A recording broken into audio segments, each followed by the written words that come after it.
찬미 예수님, 오늘은 1월 23일 연중 제3주일입니다. 하느님의 말씀으로 우리의 마음을 열어주소서 하는 제목으로 강론 말씀을 드리겠습니다.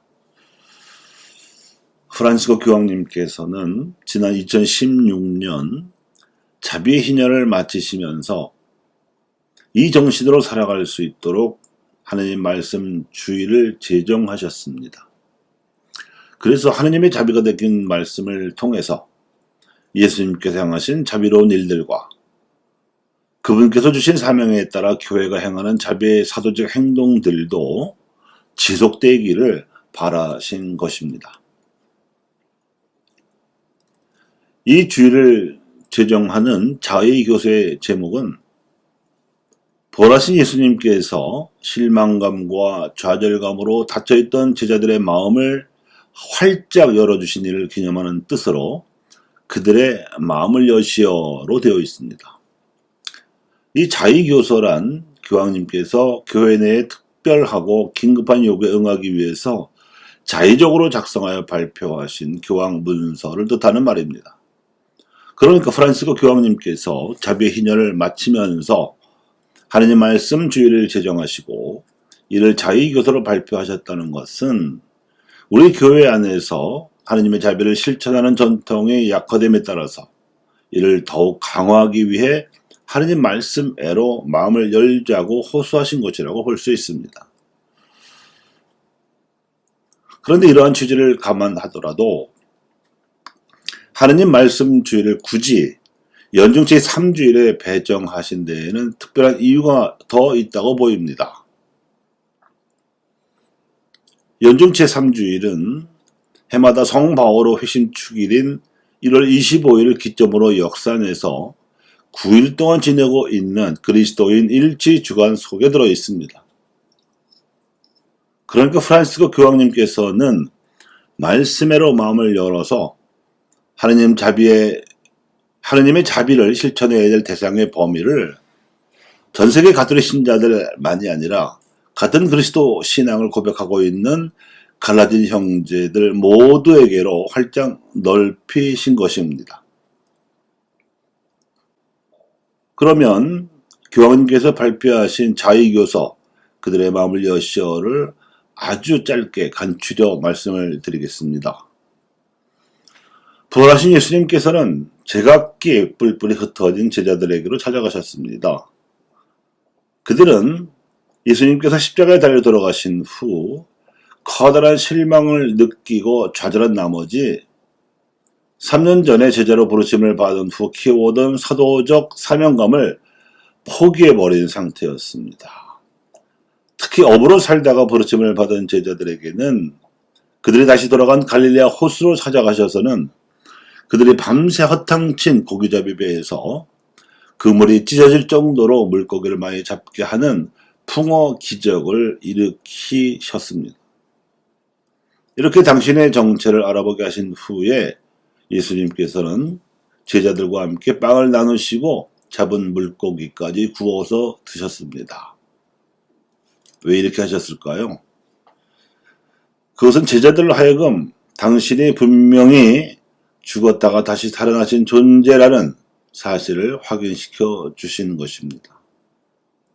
또 그런 후에 두려움과 당혹감에 사로잡혀 있던 제자들에게 성경 말씀이 이미 예언되어 있던 순환과 부활 사건에 대해서 설명해 주심으로써 그들의 마음을 여시어 파스카 신비의 의미까지 밝혀 주셨습니다. 예수님께서는 하나님의 영원한 계획에 따라서 세상의 죄를 없애시기 위하여 고난을 겪으시고 죽은 이들 가운데서 다시 살아나셔야 했다는 것입니다.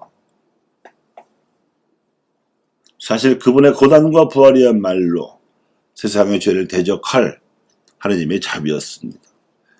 그래서 제자들도 당신처럼 파스카의 신비를 받아들일 수 있도록 성령을 보내주시겠다고 약속하셨습니다. 우리 그리스도인들 모두도 성령을 받았습니다. 성령께서 감도하시는 은총의 빛으로 성경을 읽으면 말씀의 빛이 반사됩니다. 그리고 우리도 자비의 파스카 신비를 이해하게 되고 십자가와 부활을 향하여 나아갈 수 있는 힘과 용기를 받게 됩니다. 성경 말씀과 예수님의 파스카와 성령의 이끄심, 이 세 가지가 세상의 모든 그리스도인들을 일치시키고 하느님의 자비를 실천하며 살아갈 수 있도록 해주는 원천입니다. 그런데 이 세 가지 원천을 동시에 되살리는 자리가 전례이며 특히 미사입니다. 왜냐하면 전례에서 봉독되는 성경은 하느님의 말씀으로 선포되는 것이며 이 말씀이 비춰주는 빛에 따라서 예수 그리스도의 삶을 재현하는 성사가 봉헌되기 때문입니다. 실로 말씀은 성서와 결합될 때 온전히 성령의 이끄심을 받게 됩니다. 더욱이 그리스도인의 일치는 물론 유다인들과의 성서적이고 역사적인 유대를 상기시키는 이 뜻깊은 시기에 봉헌되는 미사에서라면 그 뜻은 더없이 시의 적절합니다. 이러한 의미를 뒷받침해주는 성경 말씀이 있습니다. 바로 엠마오로 가던 제자들에게 나타나신 예수님의 이야기이지요.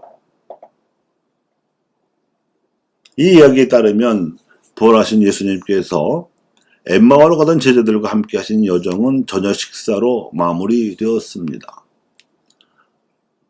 함께 오던 길에 그들의 마음을 열어주신 예수님께서는 함께 식탁에 앉으셔서 빵을 떼어 그들에게 나누어 주셨는데 바로 그 순간에 그들의 눈이 열려서 그분이 예수님이심을 알아보게 되었습니다. 그러므로 말씀으로 열린 마음이 성찬을 통해서 눈까지도 뜨게 될 것이기 때문에 말씀은 성사 안에서 더욱 빛을 발하고 힘을 얻습니다. 이렇듯 하나님의 자비를 담은 성령의 이끄심은 말씀으로 시작되어 성사로 나타나서 우리를 자비로운 삶으로 초대합니다.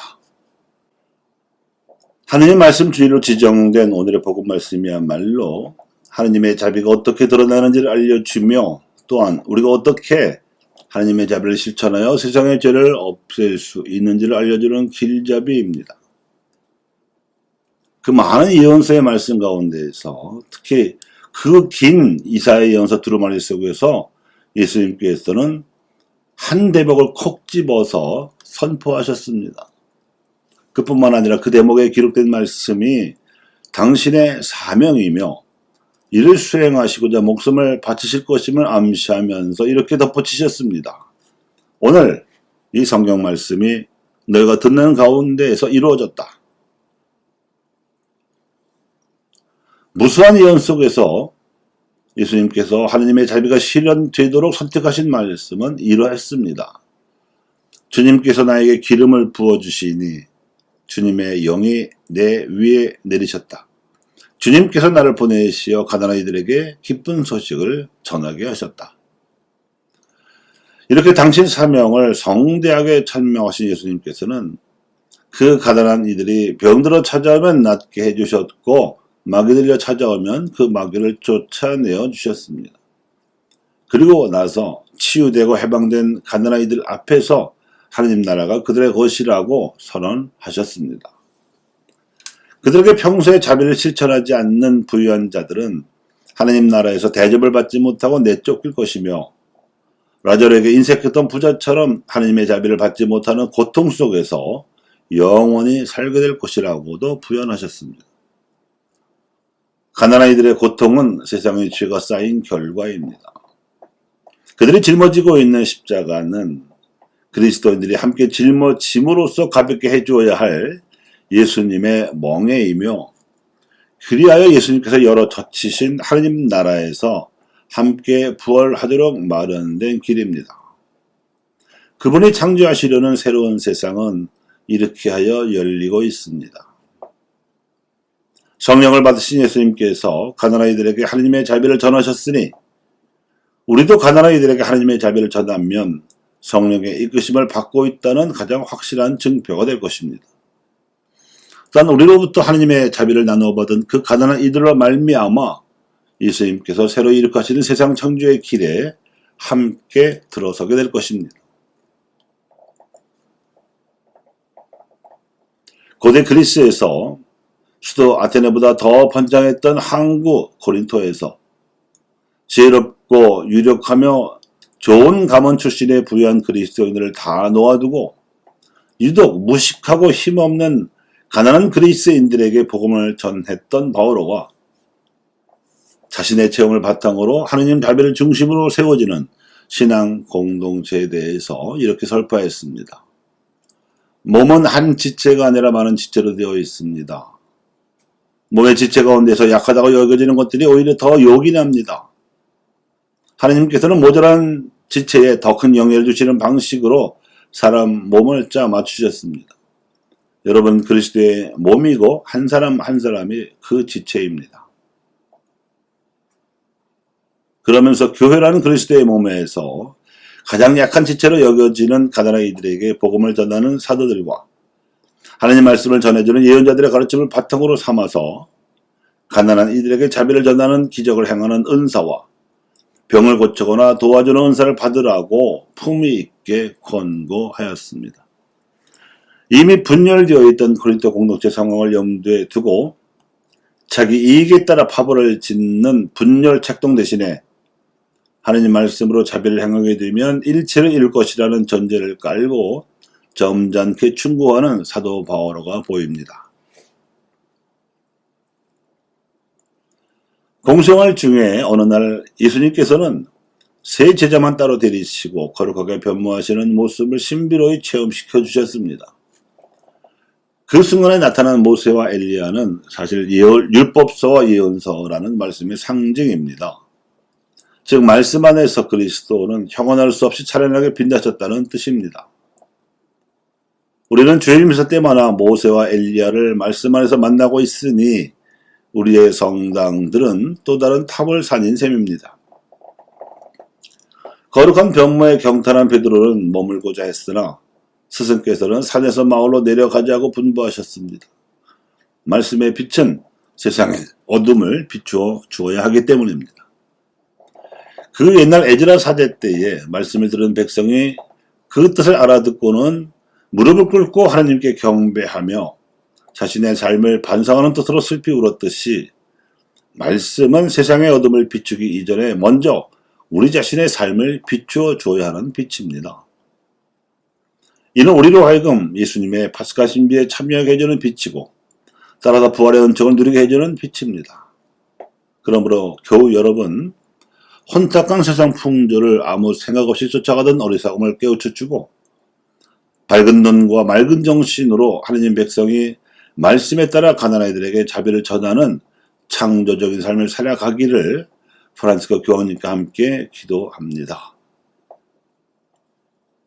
하느님, 당신의 말씀으로 우리의 마음을 열어주소서. 아멘.